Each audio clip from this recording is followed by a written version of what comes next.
তো হ্যালো বন্ধুরা, আপনাদের সবাইকে স্বাগতম আজকের ভিডিওতে। আজকে আমরা spirit chronicle season 2 episode 6 explain করতে যাচ্ছি। তো বেশি দেরি না করে শুরু করা যাক। এপিসোডের শুরুতে আমরা দেখি হারুটোকে, যে প্রিন্সেস ফ্লোরাকে দেখে ভাবছিল এটাই কি প্রিন্সেস ফ্লোরা, আমি কখনো ভাবিনি যে তার সাথে আমার এখানে দেখা হবে। অপরদিকে ফ্লোরা তাকে দেখে হারুটোর কথা মনে পড়ে যায়। বলে রাখা ভালো, হারুটো নিজের অ্যাপিরিয়েন্স চেঞ্জ করে ফেলায় ফ্লোরা তাকে চিনতে পারেনি, কিন্তু তারপরেও তার মনে একটি সন্দেহের সৃষ্টি হয়। তখনই লিজোলেট হারুটোর কাছে এসে তাকে ধন্যবাদ জানায় তাদেরকে বাঁচানোর জন্য। তারপর তারা একে অপরের সাথে পরিচিত হয়ে যায়। যখন ফ্লোরা হারুটোকে অনেক নিবিড়ভাবে পর্যবেক্ষণ করছিল তখন লিজোলেট তাকে জিজ্ঞেস করে, তুমি কি দেখছো? ফ্লোরা হারুটোকে জিজ্ঞেস করে, আমরা কি আগে কখনো দেখা করেছি? যেখানে হারুটো বলে, আমার মনে হয় না আমরা আগে কখনো দেখা করেছি। তারপরে লোকটি হারুটোকে জিজ্ঞেস করে, তুমি কি কোনো নোবেল? তখন হারুটো বলে যে না, আমি নোবেল না, আমি তো একজন সাধারণ অ্যাডভেঞ্চারার যে সকল জায়গায় ঘুরে ঘুরে নিজের ট্রেনিং কে সম্পন্ন করে। তখন সে আবার বলে, কেই বা ভেবেছিল এতটা দক্ষ লোক এরকম জঙ্গলে থাকবে? তখনই সেখানে কিছু মেয়েট চলে আসে, যার মধ্যে থেকে একজনকে হারুটো চিনতো, এবং সে এসে হারুটোকে বলে, আমি জানতাম এটা তুমি, এটা তুমি ছাড়া অন্য কেউ হতেই পারে না। আপনাদের যদি ভালোভাবে মনে থাকে,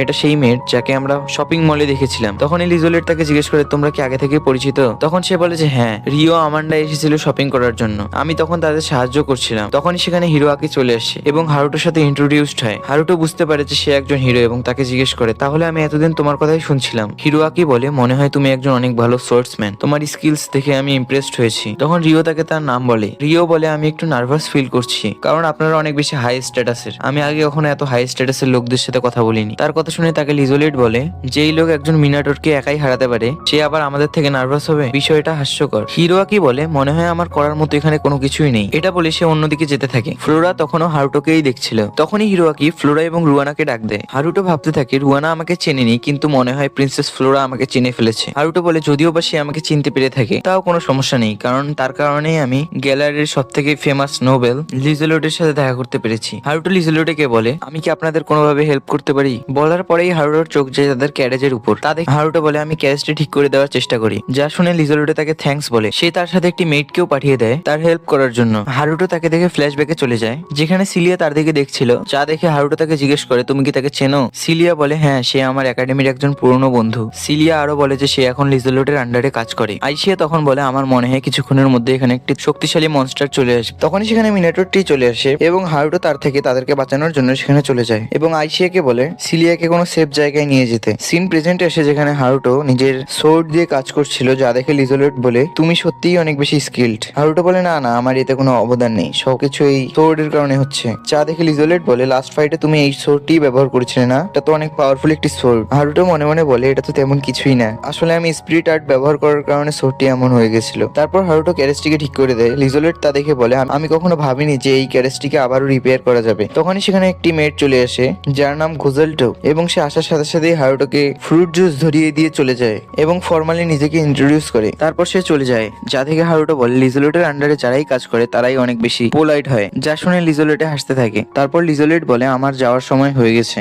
তারপর তারা সেখান থেকে যেতে থাকে, কিন্তু যাওয়ার সময় তাদের পথিমধ্যে একটি সমস্যা চলে আসে, কারণ মিনাটোরটির সোর্ড রাস্তাকে ব্লক করে ফেলেছিল। তা দেখে তারা সবাই চিন্তিত হয়ে যায় যে তারা এটি কিভাবে সরাবে। তখনই সেখানে হিরোয়াকি চলে আসে এবং ফ্লেক্স করার জন্য বলে, এটা ওঠানো তো কোনো ব্যাপারই না। তারপর সে সেটা তুলে দূরে থ্রো করে, যা দেখে সবাই অনেক বেশি অবাক হয়ে যায় এবং হারুটো বলে যে হিরোয়াকির কাছে অনেক বেশি ম্যাজিক্যাল পাওয়ার রয়েছে। তারপর তারা সবাই সেখান থেকে চলে যেতে থাকে। সিন শিফট হয় এবং আমরা হারুটোকে দেখি, যে বলছিল, আমার কি আপনাদের সাথে যাওয়া ঠিক হবে? তখন তারা বলে যে তুমি আমাদের জীবন বাঁচিয়েছো, তুমি আমাদের সাথে আসলে তেমন কোনো সমস্যাই হবে না। লিজোলেট হারুটোকে বলে, আমরা এখনো তোমাকে কিছুই দিতে পারিনি, কিন্তু আশা করি যখন আমরা আরমান্ডাতে চলে যাব তখন আমরা তোমাকে ভালো একটা গিফট দিব। যা শুনে হারুটো বলে, আপনাকে অনেক বেশি ধন্যবাদ, কিন্তু আমার প্রয়োজন নেই।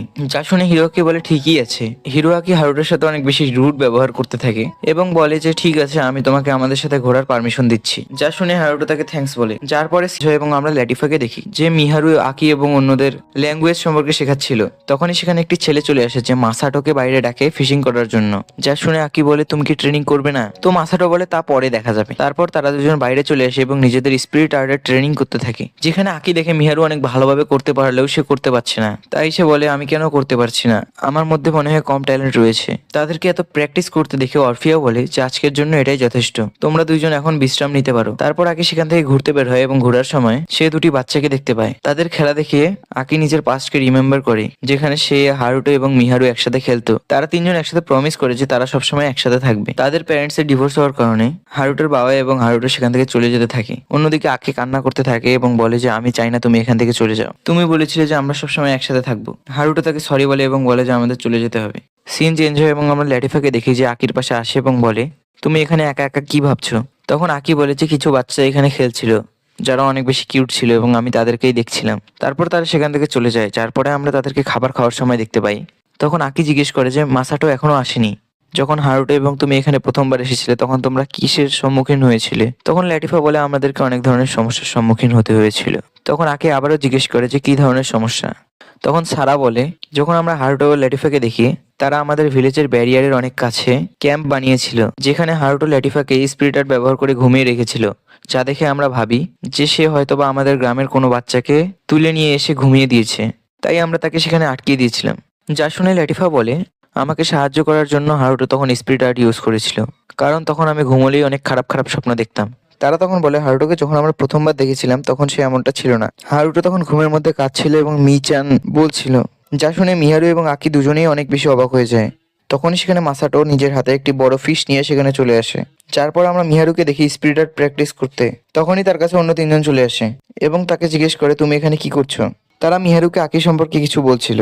আকি ল্যাটিফাকে জিজ্ঞেস করে, তোমরা এখানে আসার আগে কি করতে? তখন ল্যাটিফা বলে, আমি একজন নোবেলের স্লেভ ছিলাম, যার কাছ থেকে হারুটো আমাকে বাঁচিয়ে এখানে নিয়ে আসে এবং আসার পর বলে যে এখানে আমার মতোই অনেক বিস্ট পিপল রয়েছে, যাদের কারণে আমার এখানে থাকতে কোনো প্রকার সমস্যা হবে না। আকি ল্যাটিফার কাছে ক্ষমা চায় তাকে এই সকল কিছু জিজ্ঞেস করার জন্য, যার উত্তরে ল্যাটিফা বলে যে না, কোনো সমস্যা নেই, আমি খুশি যে আমি স্লেভ ছিলাম, না হলে আমি কখনোই হারুটোর সাথে দেখা করতে পারতাম না। তখন আকি তাকে বলে যে আমি তোমাকে ফিল করতে পারি, আমিও ছোটবেলায় একজনকে অনেক বেশি ভালোবাসতাম, কিন্তু একসময় সে আমাকে ছেড়ে চলে যায়। আসলে আকি হারুটোর কথা বলছিল এবং আরো বলে যে তারপর তার মা আবার বিয়ে করে নেয়, যার পর সে একটি ছোট ভাই এবং বড় ভাই পায়। আমিও তোমার মতো আমার বড় ভাইকে হেল্প করতে চাই এবং বলে যে আমি অনেক বেশি বেকার, আমি কাউকে কোনো কাজে হেল্প করতে পারি না, এমনকি আমি স্পিরিট আর্টও ব্যবহার করতে পারছি না। তখন ল্যাটিফা তাকে সান্ত্বনা দেওয়ার জন্য বলে, তোমার এত কিছু ভাবা উচিত নয়, আমিও তোমাকে ফিল করতে পারি, কারণ আমিও এমন জায়গা দিয়ে গিয়েছি, আমিও একসময় এই সকল কিছু ফিল করতাম। পরের দিন আকি বাইরে চলে আসে, অন্যরা তাকে লুকিয়ে লুকিয়ে দেখছিল এবং তারা বলতে থাকে আকি আজকেও প্র্যাকটিস করার জন্য এখানে এসেছে। তার মধ্যে ম্যাজিক পাওয়ার কম থাকার কারণে সে ভালোভাবে স্পিরিট আর্ট ইউজ করতে পারছিল না। তারপর আকি বাড়ি চলে আসে এবং ভিতরে ঢুকে দেখে অরফিয়া মিহারুর ইউনিফর্ম পরে ফেলেছে। তখন সেখানে অন্য লোকেরাও চলে আসে। আকি অরফিয়াকে জিজ্ঞেস করে যে তুমি এই ইউনিফর্মটি কেন পরেছো? তখন অরফিয়া বলে যে আজকে আমরা নতুন একটি খাবার বানিয়েছি, যা সার্ভ করার সময় আমি নতুন কিছু পড়তে চেয়েছিলাম। তখনই সেখানে মিহারু নিজের হাতে অ্যাপেল পাই নিয়ে চলে আসে, যা দেখে আকি অনেক বেশি খুশি হয়ে যায় এবং অন্যদের শুকরিয়া জানায়, যার পরে তারা সবাই একসাথে অ্যাপেল পাই এনজয় করে। তারপর আকি ল্যাটিফাকে তার ড্রেসটি দেয়, যার পর সবাই তাকে কমপ্লিমেন্ট দিতে থাকে। তারপরে সেখানে আমরা একজন লোককে দেখি যার নাম লুসিয়াস, যে সেখানে কিংকে বলছিল, আমার মনে হয় আপনি যুদ্ধের জন্য প্রস্তুতি নিচ্ছেন। তখনই সেখানে রেস আসে এবং তাকে বলে যে আমার একটি জিনিসে আপনার সাহায্য প্রয়োজন, আমি নিজের প্ল্যানকে স্টার্ট করতে চাই, কিন্তু আমার সামনে অনেক বেশি প্রবলেম আসছে। আমি চাই তুমি বেলড্রাম কিংডমের সেকেন্ড প্রিন্সেসকে কিডন্যাপ করো, তাহলেই আমরা তাকে পেয়ে যাব। আসলে তাদের কথা শুনে আমরা বুঝতে পারি যে তারা হারুটোকেই ধরার জন্য তাকে কিডন্যাপ করতে যাচ্ছে। তো এখানেই আমাদের আজকের এপিসোড শেষ হয়েছে।